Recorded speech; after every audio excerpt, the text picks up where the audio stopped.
Hello दोस्तों, कैसे हैं आप सब। उम्मीद है कि आप सबकी तैयारी बहुत अच्छी चल रही होगी। जैसा कि हम सभी जानते हैं, आगामी महीनों में कई हिंदी भाषी राज्यों की लोक सेवा आयोगों की परीक्षाएं हैं। उसको ध्यान में रखते हुए हम डेली करंट अफेयर श्रृंखला लेकर आते हैं। इसमें हम तमाम राष्ट्रीय और अंतर्राष्ट्रीय महत्व की तमाम खबरों को हम लोग क्वेश्चन आंसर फॉर्म में हम लोग देखते हैं, विश्लेषण करते हैं और उनको हम पढ़ते हैं। ठीक है। और केवल क्वेश्चन के माध्यम से केवल एक ही आंसर हम लोग नहीं देखते, बल्कि उससे संबंधित तमाम जानकारियां भी देखते हैं, जिससे कि उस विषय वस्तु की आपकी सारगर्भित तैयारी हो सके। ठीक है, तो चलिए शुरू करते हैं आज की अपनी इस श्रृंखला को पहले प्रश्न के साथ। हमारा पहला प्रश्न है कि हाल ही में कहां 12वां विश्व हिंदी सम्मेलन संपन्न हुआ। हमारा विकल्प है फिजी, मॉरिशस, श्रीलंका या कनाडा। तो अगर 12वें विश्व हिंदी सम्मेलन की बात करें तो यह फिजी में हुआ और यह 17 फरवरी को संपन्न हुआ। 15 से 17 फरवरी तक यह आयोजित हुआ। 3 दिवसीय सम्मेलन भारतीय विदेश मंत्रालय द्वारा फिजी सरकार के सहयोग से आयोजित किया गया था। अगर हम इसके थीम की बात करें तो आर्टिफिशियल इंटेलिजेंस का पारंपरिक ज्ञान इस विषय का या इस वर्ष का थीम था। ठीक, चलिए अगर हम इसके आगे थोड़ा और देखें तो विश्व हिंदी सम्मेलन में 50 देशों के लगभग प्रतिनिधियों ने भाग लिया और पहली बार वर्ष 1975 में प्रथम विश्व हिंदी सम्मेलन नागपुर में आयोजित किया गया था। 11वां विश्व हिंदी सम्मेलन वर्ष 2018 में मॉरिशस के पोर्ट लुइस में आयोजित किया गया था। विश्व हिंदी सम्मेलन के साथ साथ हम अगर ये देख ले कि हिंदी दिवस भारत में कब मनाया जाता है, तो प्रत्येक 14 सितंबर को प्रत्येक वर्ष हिंदी दिवस मनाया जाता है, क्योंकि 14 सितंबर 1949 को संविधान सभा ने हिंदी को देश की राजभाषा के रूप में स्वीकार किया था। ठीक है, चलिए अगला प्रश्न देखते हैं। अगला प्रश्न हमारा है, हाल ही में कहां एशिया का सबसे बड़ा sea food show India international sea food संपन्न हुआ। ठीक, हम लोग विकल्प देखते हैं, चेन्नई, कोलकाता, विशाखापत्तनम या पणजी में। तो इस प्रश्न का जो उत्तर है यह है ऑप्शन बी, कोलकाता। अब हम इसके बारे में थोड़ी बात कर लेते हैं। समुद्री उत्पाद निर्यात विकास प्राधिकरण द्वारा sea food exporters association of India के सहयोग से यह 3 दिवसीय कार्यक्रम 15 फरवरी से शुरू हुआ था। ठीक, अगर हम उद्घाटन की बात करें तो वाणिज्य एवं उद्योग राज्य मंत्री अनुप्रिया पटेल जी ने उद्घाटन किया था और भारत सरकार ने वर्ष 2025 तक, मतलब वित्तीय वर्ष 2025 तक समुद्री उत्पादों के निर्यात में 14 अरब डॉलर का लक्ष्य रखा हुआ है। वित्तीय वर्ष या हम बात करें कि केंद्रीय बजट 2023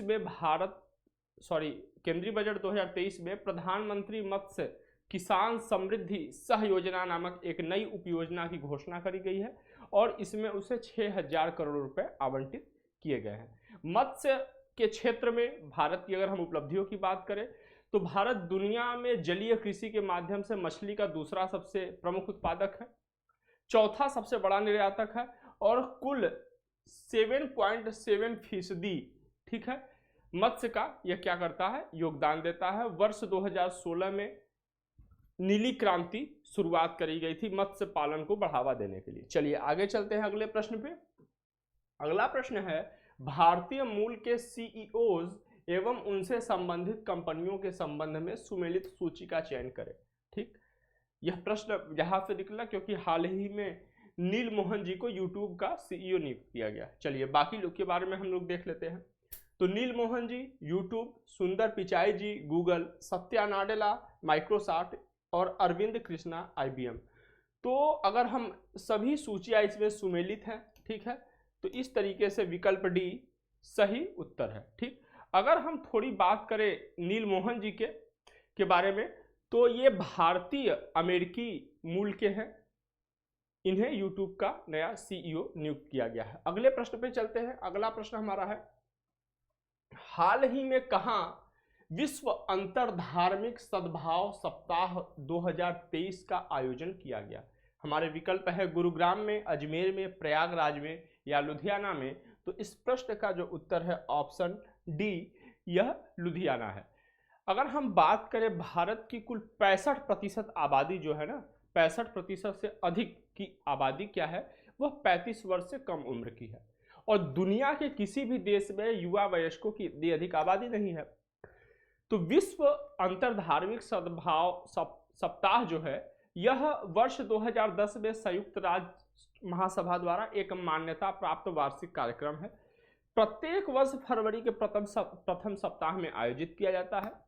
इसको जो प्रस्तावित किया गया था, जॉर्डन के राजा अब्दुल्ला द्वितीय द्वारा प्रस्तावित किया गया था। अभी ये जो लुधियाना में संपन्न हुआ, यहाँ पे भारत के तमाम बौद्ध धर्म, वाल्मीकि समाज, जैन धर्म, ईसाई, हिंदू, मुस्लिम, सिख धर्म के धार्मिक नेता यहाँ पे उपस्थित हुए और सद्भाव, आंतर धार्मिक सद्भाव, ठीक है, बढ़ाने के विषय पर चर्चा किया, किस तरीके से भारत के सेकुलरिज्म को और अधिक समृद्ध किया जा सके। चलिए,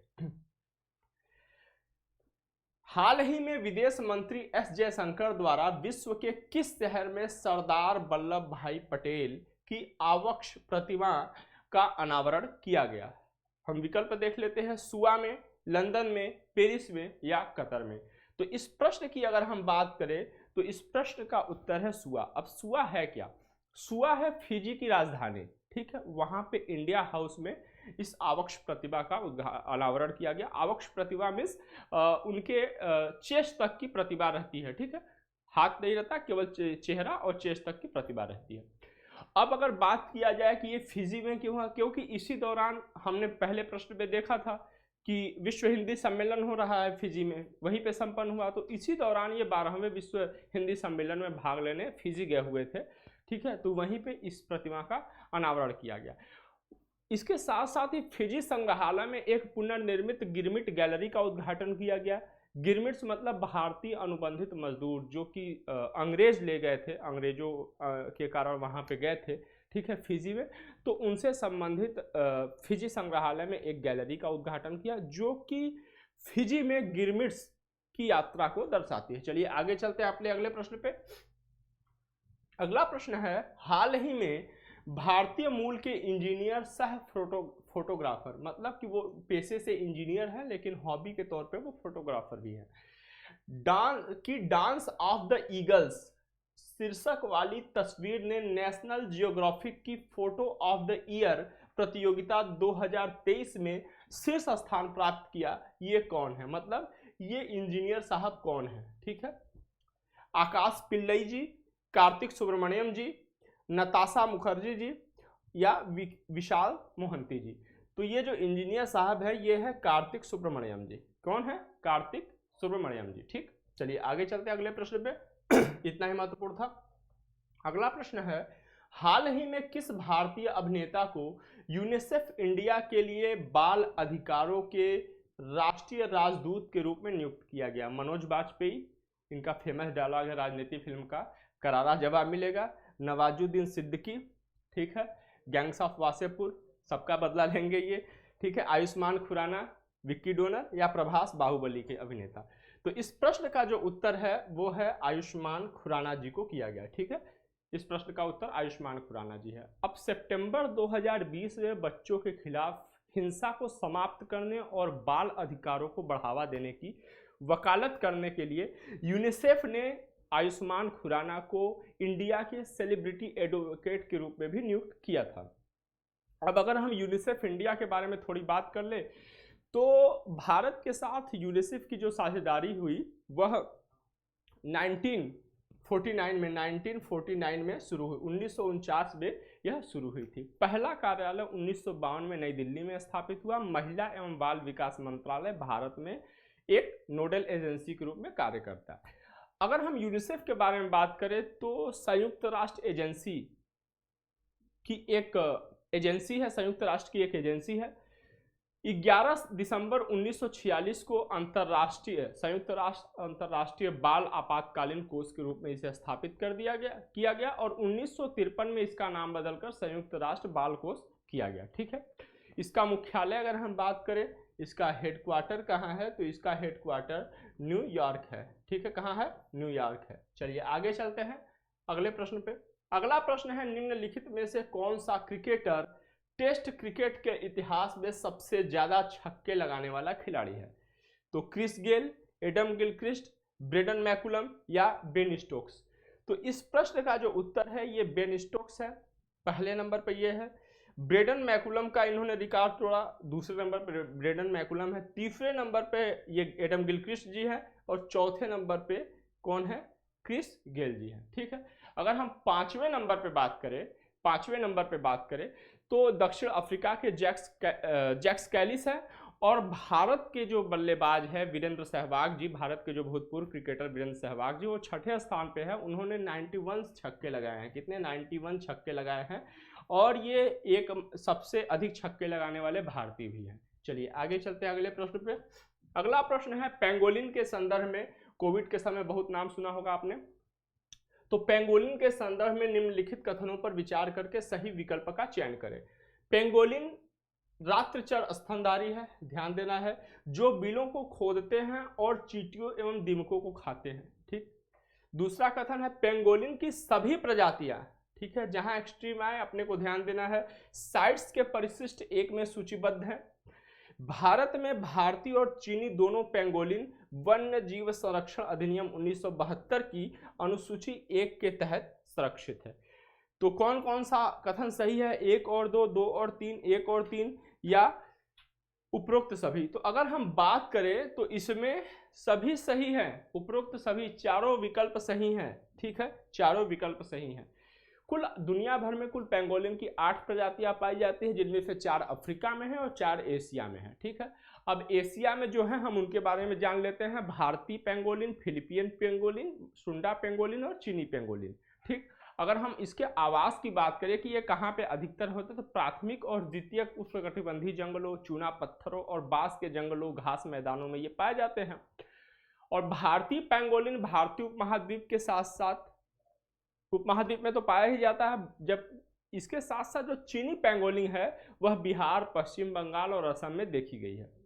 विश्व स्तर पर सबसे अधिक तस्करी किए जाने वाले जंगली स्तनधारियों में से एक है पेंगोलिन, जिसका व्यापार ज़्यादातर एशिया में होता है। इसके सल्कों का प्रयोग औषधीय प्रयोग के लिए होता है। ठीक है, और इसका मांस भी ऐसा माना जाता है, जो लोग मांसाहारी हैं वो बताते हैं कि इसका मांस स्वादिष्ट होता है। अगर हम इसके संरक्षण की स्थिति की बात करें, ठीक है, यहाँ पे 2 हमने देख लिया, ये दोनों सही है। अब हम IUCN देख लेते हैं, अंतर्राष्ट्रीय प्रकृति संरक्षण संघ, international union for conservation of nature. IUCN की जो रेड लिस्ट होती है उसमें भारतीय पेंगोलिन को इंडेंजर्ड माना गया है, लुप्तप्राय माना गया है, जबकि चीनी पेंगोलिन को गंभीर रूप से लुप्तप्राय के रूप में सूचीबद्ध किया गया है। ठीक है, चलिए अगले प्रश्न की ओर चलते हैं। अगला प्रश्न है हमारा, विभिन्न भारतीय शास्त्रीय नृत्यों और उनसे संबंधित मुख्य राज्यों की सुमेलित सूची का चयन करें। ठीक है, आर्ट्स एंड कल्चर का पार्ट है। ठीक, आर्ट्स एंड कल्चर का पार्ट है और परीक्षा में ऐसे प्रश्न पूछे जाते हैं। चलिए, भरतनाट्यम तमिलनाडु, कथकली केरल, कुचिपुड़ी आंध्र प्रदेश और कथक उत्तर प्रदेश। तो विकल्प देख लेते हैं, 1 और 2, 2 और 3, 1 और 3 या उपरोक्त सभी। तो इसमें उपरोक्त सभी सही है, इनकी सूची सुमेलित है। अब हम थोड़ा इसके बारे में बात कर लेते हैं। देखिए, भरत मुनि जो 2वीं शताब्दी ईसा पूर्व का एक उन्होंने ग्रंथ लिखा नाट्य शास्त्र, वो शास्त्रीय नृत्य पर आधारित एक प्राचीन ग्रंथ है। ठीक, अगर हम भारतीय नृत्य कला को वर्गों में विभाजित करें तो 2 वर्गों में बांटा जाता है, जो शास्त्रीय नृत्य और लोक या जनजातीय नृत्य। शास्त्रीय नृत्य में क्या है, शास्त्र सम्मत होते हैं, उनके निश्चित नियम होते हैं, लेकिन लोक और जनजातीय नृत्य के कोई नियम नहीं होते, वो स्थानीय, विभिन्न राज्यों के स्थानीय और जनजातीय समूहों द्वारा वो प्रदर्शित किया जाता है। ठीक है, अगर हम भारतीय शास्त्रीय नृत्य की प्रमुख शैलियों की बात करें तो कुल 8 प्रमुख शैलियां हैं, 4 हमने यहाँ पे देख लिया और बाकी के जो 4 हैं मणिपुरी, ओडिसी, सत्रिया और मोहिनी अट्टम। ठीक, अगर हम बात करें कि ओडिसी कहाँ की है तो वह ओडिशा का है, मणिपुरी मणिपुर का है, मोहिनी अट्टम केरल का है और सत्रिया जो है, सत्रिया वो असम का है। ठीक है, तो चलिए इसी के साथ हमारी आज की ये श्रृंखला समाप्त होती है करंट अफेयर की। आप अच्छे से अपने तैयारी करते रहिए, हम कल फिर कुछ नए प्रश्नों के साथ आपके सामने आएंगे। तब तक के लिए जय हिंद, जय भारत।